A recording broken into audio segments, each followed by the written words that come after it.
Each year, one specific group of animals embarks on an arduous 2,484-mile-long journey over winter to the secure area of Sierra Nevada, Mexico. 2,484 miles across mountains, oceans, through winds, thunderstorms, and rain.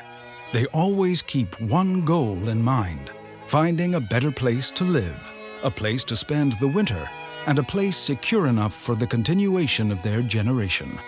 This is a journey that scientists find difficult to explain, a journey that prompts many questions and shows us once again that nature is equipped with forces we can barely imagine. This trip is undertaken not by a huge bird like an albatross, not by a skilled aviator like an eagle. No, this trip is undertaken by a fragile little animal with wings like paper, with a body weight of 1/100th of an ounce. This trip is undertaken by a butterfly, the monarch butterfly. During wintertime, the majority of the butterfly population spend their period of dormancy in the volcanic mountains of the Sierra Nevada of Mexico, at an altitude of about 9,840 feet. In the spring, the butterflies migrate from their hibernation grounds and proceed to the north and east, a journey which involves the passing of several generations. Along the way, the butterflies lay eggs in different locations and so allow future generations to thrive.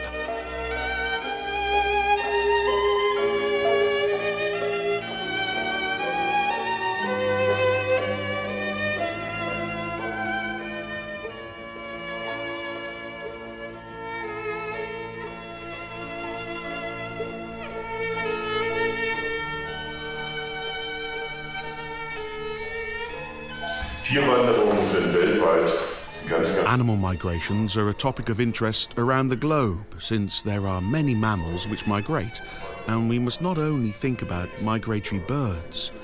What very few people know is that there are many species of butterflies that also migrate.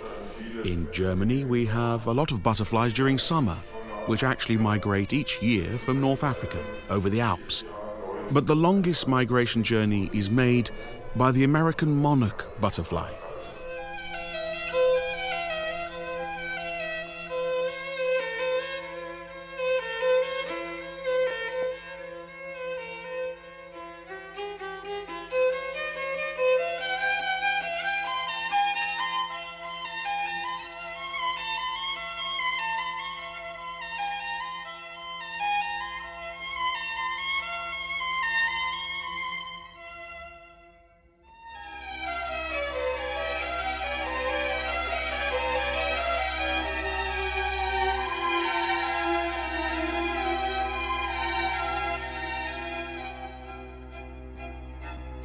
The wandering monarch is restricted to America. Whilst there are close relatives who can be found on other continents, the monarch itself is located in several areas between Canada and Mexico, depending on the time of year. As with all insects, and especially butterflies, it is fascinating how the monarch butterfly develops itself. First, a small caterpillar slips from an egg and feeds off leaves. It must peel itself several times because it has no internal skeleton like us, but an external skeleton, which does not consist of cells, but is a chemical called chitin. That is why they cannot grow inside of this. If you may, it's a knight's armor, and therefore must peel. Finally, there is a cocoon, and from this little cocoon slips a butterfly with 6 legs and 4 large wings.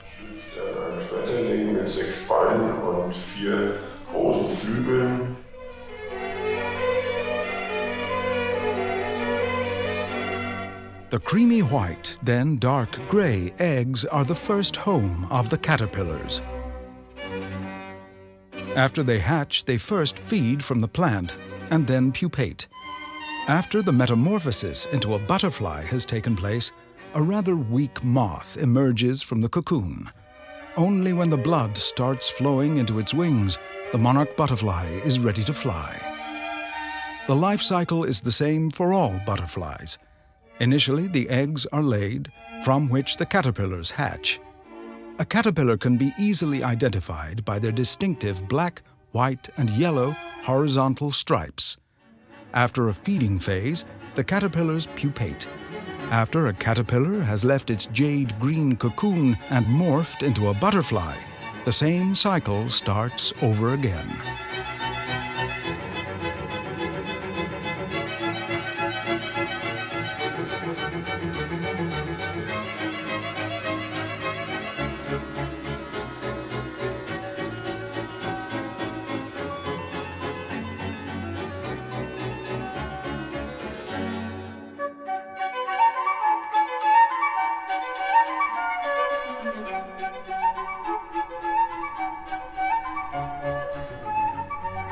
Schmetterlinge leben normalerweise.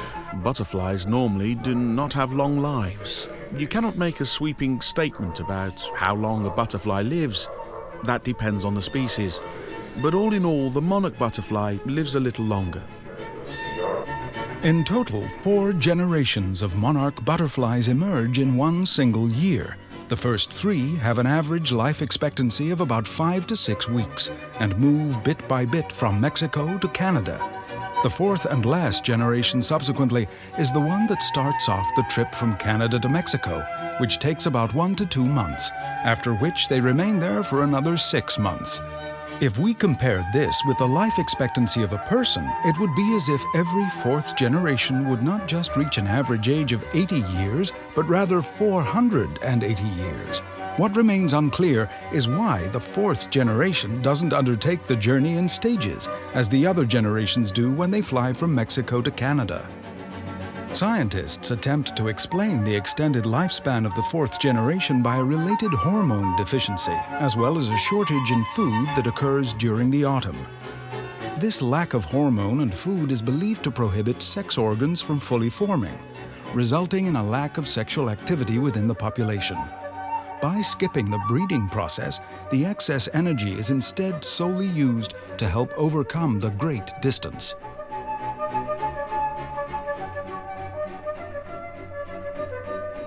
Monarchfalter tun's wie alle Schmetterlinge. Monarch butterflies do it like all other butterflies. The male and female find each other and float around one another. Butterfly partners find each other from smells. So they mate, and then the female lays the fertilized eggs in the food plant appropriate for the caterpillar. If she would lay them down somewhere else, the caterpillar would not have a chance of finding a food plant. Keine Möglichkeit haben, über ihre Fraßpflanzen zu finden. Und an diesen Futterpflanzen. On this particular food plant, the caterpillar develops itself, meaning one eats, eats, eats, grows, grows, grows. And if the little caterpillar hourglass runs out, the caterpillar knows it is time for pupation. Then the caterpillar usually searches for a specific place on the plant. But there are also butterflies which pupate on the ground. Monarch butterflies usually do it on a plant, which means the caterpillar becomes inactive. It develops this cocoon, and in this cocoon, the caterpillar will be dissolved and transformed into a butterfly, which then slips out of the cocoon. Odors are how the monarchs find one another to mate. When a female catches the attention of a male, the male follows the female in rapid flight. If the female is ready to mate, it flies upwards in a spiraling motion. They repeat this act until both of them finally land together on a leaf to mate. The female then lays its eggs near an adequate food plant. Once the breeding process is completed, both butterflies perish. First the male, who is then followed by the female.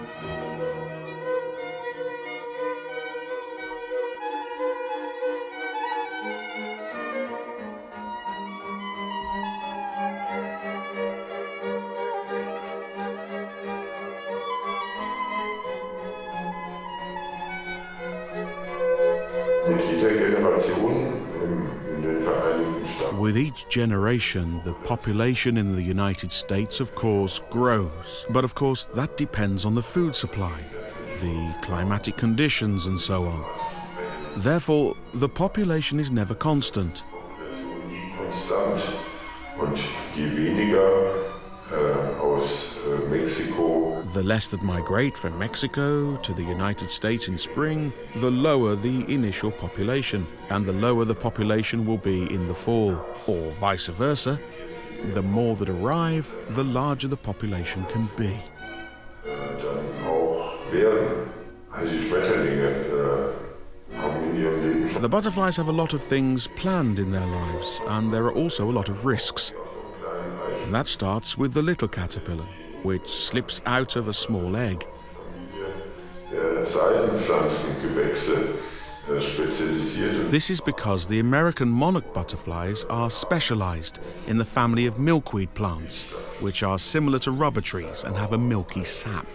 Und voll in so ein Blatt beißt, wo ein großer Druck. If a small caterpillar hatches from an egg and just blindly bites into a leaf, the milk juice would make the mandibles stick completely. Die einzelnen winzigen Adern des Blattes durchtrennen. That is why the caterpillar has to carefully separate the tiny veins of the leaf one by one. Und dann ein Blatt That is a time-consuming way of winning nutrients out of the plant. Nährstoffe überhaupt gewinnen kann.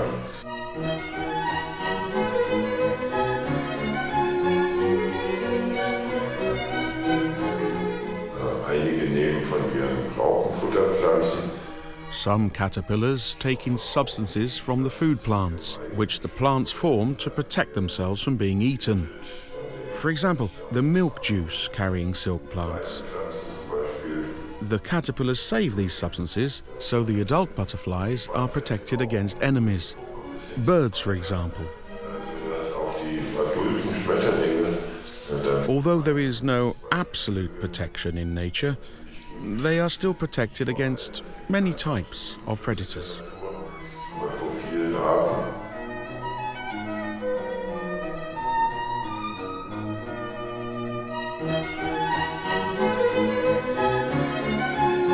From September to November, these animals migrate from their large habitat, which measures more than 100 million hectares.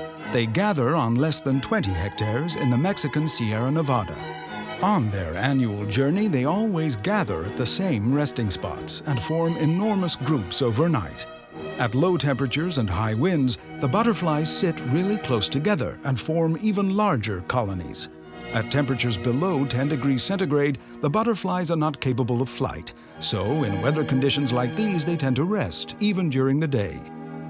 With the sun shining and temperatures over 13 degrees centigrade, they are able to continue their migration. When traveling from Canada to Mexico, the butterflies will take 8 to 10 weeks. In the more southern areas, they need 4 to 6 weeks. At an average, they cover about 30 miles a day during their journey. If you were to transfer this effort and physical capacity onto a human, it would mean that one person could cover about 621 miles a day. So comparing the entire journey of these butterflies and transferring their skills to a human would be as if a single person, comparatively, would have walked across the globe, not once, but twice. The butterflies migrate in a southwesterly direction, starting east of Lake Huron. However, they usually don't directly reach Mexico, but run into the Gulf of Mexico and migrate in large flocks along the coast. The butterflies from the east coast start off by flying south until they reach the Atlantic coast, which they travel along before changing their direction of flight west towards the Gulf Coast. Around October, they pass through Texas in order to follow the Sierra Madre Oriental in Mexico, still heading south. They then turn west and reach the volcanic mountains of the Sierra Nevada. We can determine the origin of the butterflies from their winter habitat. The butterflies from the Great Plains approach the western areas, heading towards the Great Lakes. Those butterflies which do not reach the Gulf Coast occupy the middle areas. Butterflies that do reach the Gulf Coast will occupy the eastern grounds. Eventually, all the butterflies gather in one place for copulation. Observing the butterflies on their journey has proven to be problematic. The monarch butterfly only weighs a fraction of an ounce, which makes it difficult to equip one with a transmitter or something similar in order for us to determine its whereabouts and subsequently observe it. It's still unclear how the monarch butterfly manages to reach its goal and travel a 2,484-mile journey every year. Unlike migratory birds, new generations cannot learn the route formed by their parents, as none of these insects survive long enough to fly to Canada and again back to Mexico. It is assumed that the path is passed down from generation to generation like a road map of some kind. This is an unusual phenomenon in the animal kingdom.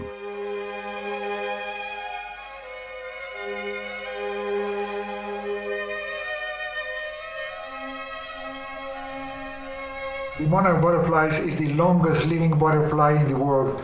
They live for 8 months. This is just this generation, which is born by mid-September and lives up to mid-May.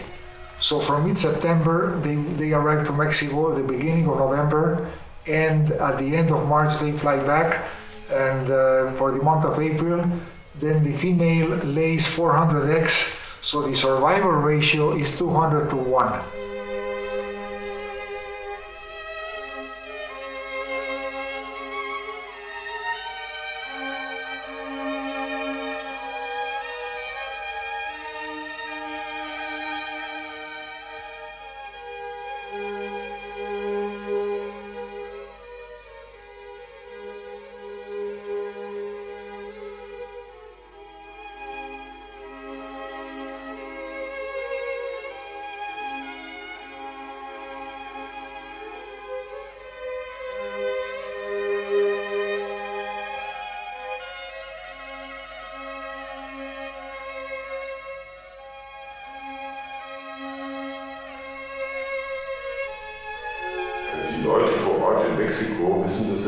People of Mexico, of course, have known that for generations, millions of those monarch butterflies have been coming every year around the same time as All Saints to stay during the winter.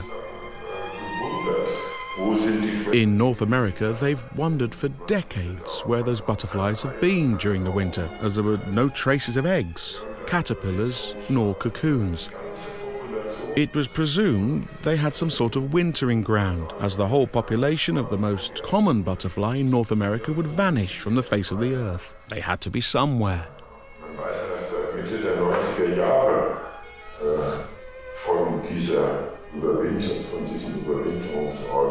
Not until the mid-90s was this wintering ground in Mexico discovered. A Canadian named Fred Urquhart spent decades of his life every fall labeling wings of butterflies with tiny notes which had his address on. He did this so he could get responses from people who found those butterflies and find out their whereabouts. Schmetterling mit so einem Zettelchen finden und ihn benachrichtigen, diese Stelle aufzukriegen.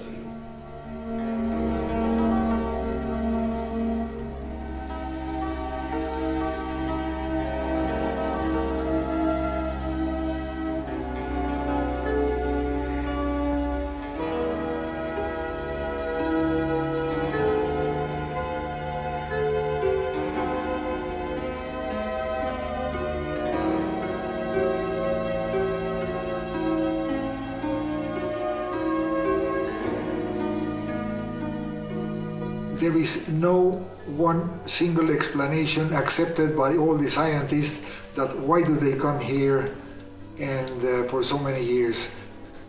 That is, they come to Mexico for hibernating, just to escape the very cold winters of Canada and USA. Even down here, they are at 3,000 meters elevation, and the night temperature during December and January is 0 degrees centigrade. But that's good enough for them, because back home it's minus 30 degrees. So that's the reason that they come here to hibernate. And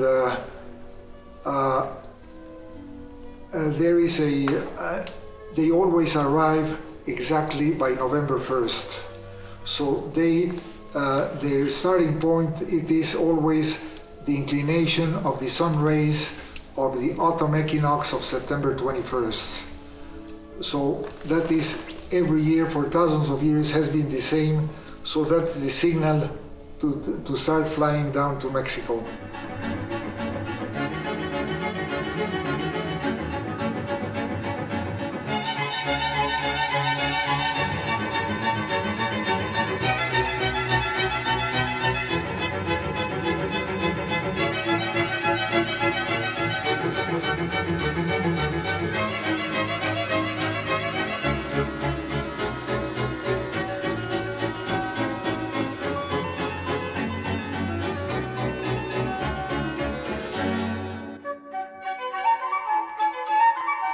They spend their winters in southern Mexico on a plateau of volcanic origin.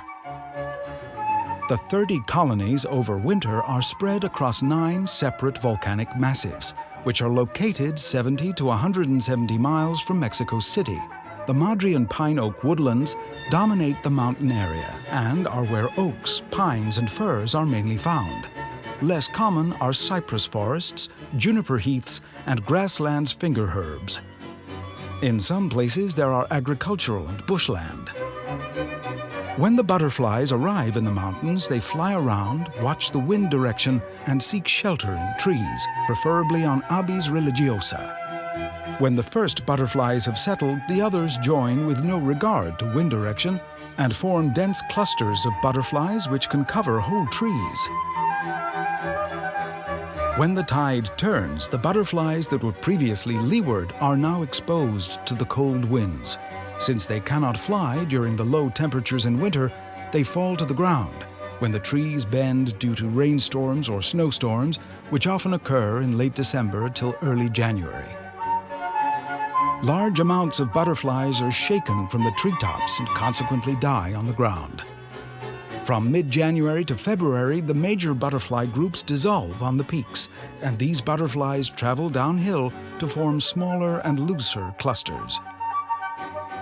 Time and again, the butterflies then leave the trees to drink from the edge of small puddles or mud. Towards the end of February, when the climate gets warmer, they leave the mountains and migrate to the north. Only a very small portion of the population is left behind in Mexico.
Just imagine the whole population of the eastern United States.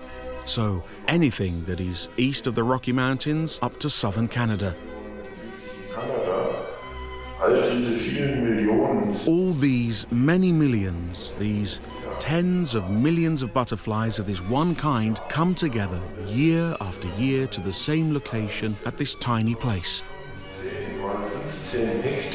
15 by 15 acres in Mexico, where they meet over winter in these huge aggregations. Since there are so many butterflies sitting on branches, some branches break because of the weight. Just a reminder, a butterfly weighs 1/100th of an ounce.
Up until the end of April last year, the butterflies reached the space between the northern border of North Carolina and Oklahoma, after their hibernation in Mexico during their migration to the north. It seems that the butterflies would like to return to the place where they lived as caterpillars. The females only lay a few eggs in Mexico. Most of them lay their eggs at the end of their migration to the south of the United States. The emerging first generation hatches around late April up until the beginning of June. The migrating butterflies reach North Dakota, Minnesota, and the area around the Great Lakes at the end of May, and also lay their eggs around those areas. The butterflies of this generation are to be found at areas from southern Texas and the Gulf Coast to the north of the Great Lakes. Only a few butterflies move from South Florida to north and go on to lay eggs in Central and North Florida, so consequently only a few from the first and last year's generation fly east of the Appalachian Mountains in the Northern Territories. The development is often slow due to the low temperatures, and it takes 40 to 50 days for the caterpillar to become a fully formed butterfly. The second generation hatches in June and July and migrates only slightly further north, reaching approximately the 50th latitude, the northern boundary in southern Canada. They migrate more towards the northeast and colonize the space between the St. Lawrence River and the Atlantic, and fly as far east as Newfoundland. The food plants in the southern U.S. dry up in the summertime. Consequently, the local butterflies migrate to the north, and so there are no more butterflies to be found south of the 33rd longitude. Since the development in every region advances at a different pace, the third and fourth generation of butterflies fly together in late August to early September and form a strong late summer population that migrates to the south soon after. While previous generations are fertile only a few days after hatching, many of these animals remain infertile until after the diapause. Some females that are fertile lay eggs on their way to the south and sporadically make it possible for a fifth generation to emerge. This delay in development, or the dormancy period as it is called, is triggered by the short days, the lower temperatures, and the dying crops.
One might wonder how old this phenomenon of migration in the American monarch butterfly actually is.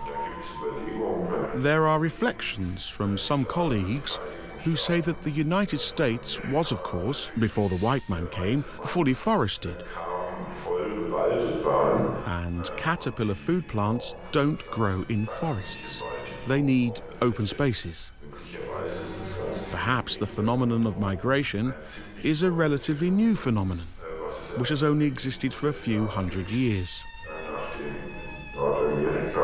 After North America was cut down, the larval food plants could multiply and therefore could occur in larger areas. This was the foundation for the monarch butterfly, but they cannot survive the entire year there because of the frost. Jahr dort überleben, wegen des Frostes.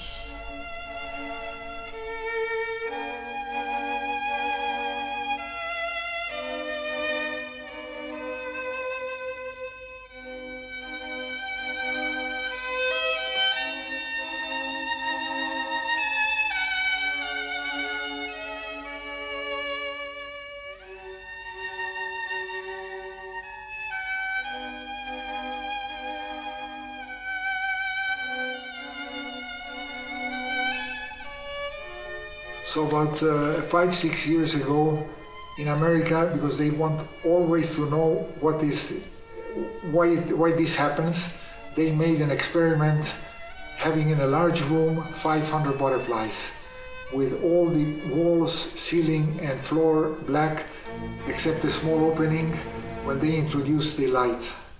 And they were changing the inclination of the light coming into the room, and at the inclination of September 21st, all the 500 butterflies started flying southwest in the room. So that was a big finding, you know, what was the real reason that they always arrived here on time. And so next day, to be sure that it was it, next day they repeated the experiment, changing the magnetic polarity of the room 180 degrees. And they repeated the experience with the light, and again at the inclination of September 21st of the sun rays, they started flying southwest of the magnetic polarity of the room. But actually, geographically, they were flying northeast backwards. So this was a big finding, and this happened 5-6 years ago.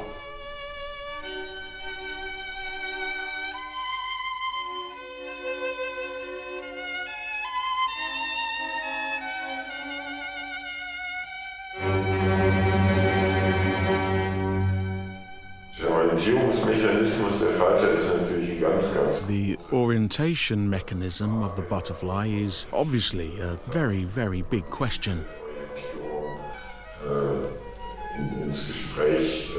So there are various questions around magnetic orientation. Recent attempts in the field of molecular biology show that magnetic fields really do play a role, and also responsible is the wind. The butterflies do not fly all the way by beating their wings up and down, but also get carried by the wind. So their use of wind is similar to a glider. It is a very complex behavior which is still not fully understood. Es ist ein ganz komplexes Verhalten, was im Moment noch keiner vollständig versteht.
Yes, we hope that this phenomenon is still noticeable by our children and grandchildren and even our great-grandchildren.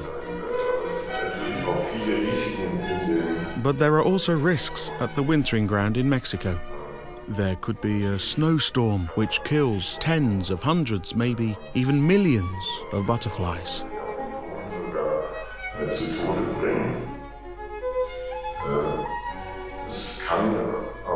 It may also be that in the future, the problem of illegal logging still exists.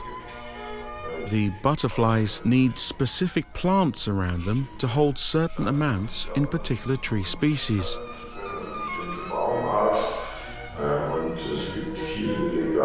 There is a lot of illegal logging. I'm still trying to reduce it. Even if there is no more logging, legal or illegal, the tree count may be reduced, as there are microclimatic changes. So there are still a lot of things that can happen, and the risks are still not fully understood.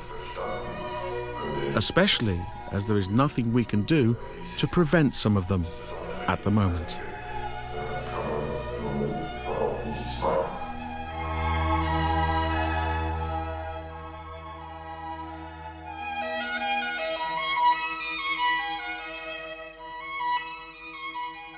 Almost like a king, the monarch butterfly flies with its sublime blaze of colors through its Mexican winter residence. The butterfly shows us, unlike any other being, that even the smallest among us are capable of extraordinary achievements. On their journey, they will always have Mexican prayers on their side, for an old Mexican belief says that the monarch butterflies are the souls of the dead.